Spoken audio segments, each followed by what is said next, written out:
9 novembre 2020, jour 15, post-Big Bang. Cher journal, si tu m'as entendu hier, je suis allé faire un tour au marché comme prévu. J'y ai rencontré quelques plumes que j'apprécie. Lorsqu'elles m'expliquaient leur adaptation à cette nouvelle vie, depuis la grande obscurité, qu'elles me faisaient part de leurs doutes, de leurs sentiments, de leurs peurs en parlant d'avenir, un sentiment immense m'a envahi, comme si j'ouvrais la cage à mon corbeau noir sous le clair de lune. Ce sentiment-là ne porte aucun nom. Il est plusieurs, il est un tout. Il semble très confus, mais pourtant très clair en même temps. J'ai senti de l'humidité dans mon cœur. Et pourtant, c'est comme s'il ne réagissait pas véritablement. Comme s'il n'y avait qu'un immense vide. Comme si j'essayais de ressentir quelque chose qui ne venait pas à moi.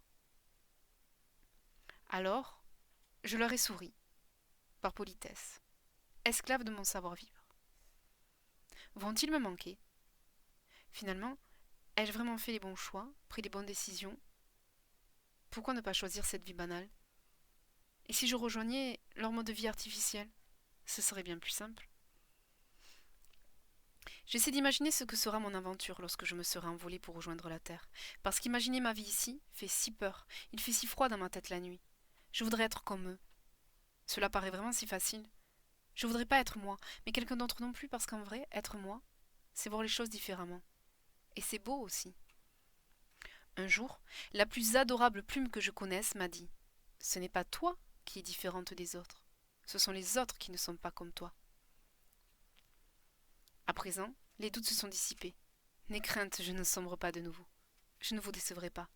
Je sais très exactement où je dois aller, car ce futur, c'est un mur que je briserai à main nue. C'est juste que parfois, durant quelques minutes, j'aimerais qu'on me laisse pour quelques milliers d'années. Je voudrais prendre la pause, qui ne finit jamais. La fin est la même pour tout le monde. Vais-je prendre un raccourci? À force de parler de ma quête autour de moi, certaines plumes me soutiennent maintenant ici-bas. Elles sont nombreuses à vouloir m'apporter leur aide. Et cela devrait me réjouir, mais je ne ressens plus rien. C'est si paradoxal. Moi qui ne voulais ne plus jamais me sentir seule, maintenant qu'elles sont là pour moi, leur présence ne résonne pas en moi. L'absence a trop rempli mon cœur. Je crois qu'à force d'effacer toutes mes humeurs pour combattre les plus laides, les plus belles ont disparu avec. Il fallait que je le fasse pour tenir bon, mais aussi pour ne plus avoir peur et enfin être prête pour la grandeur. Dans le fond, peut-être suis-je devenue creuse. Mon cœur est-il fait de pierre? Je ne suis même plus sûre de vouloir savoir ce qu'il s'y passe.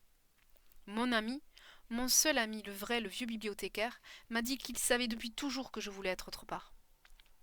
Il m'a rassurée. J'aimais aussi l'entendre dire: Plume, il faut que tu saches, si tu tournes la page, que dehors on t'aime encore. Alors, il m'a répété que nombreux de mes proches savent depuis toujours, comme lui, que je voudrais être autre part, ailleurs. Moi seule peux mener ce combat, personne pour le faire à ma place. Du reste, je le ferai justement pour ceux qui rêvent d'être à ma place, pour ceux qui n'ont pas osé, pour ceux qui ont choisi la facilité.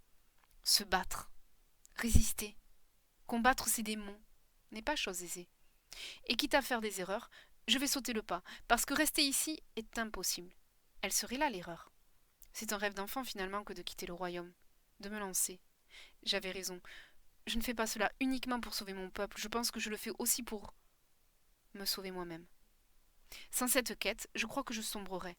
J'ai donc hâte de découvrir de nouveaux paysages. Comment est-ce sur Terre? Ici tout est si similaire.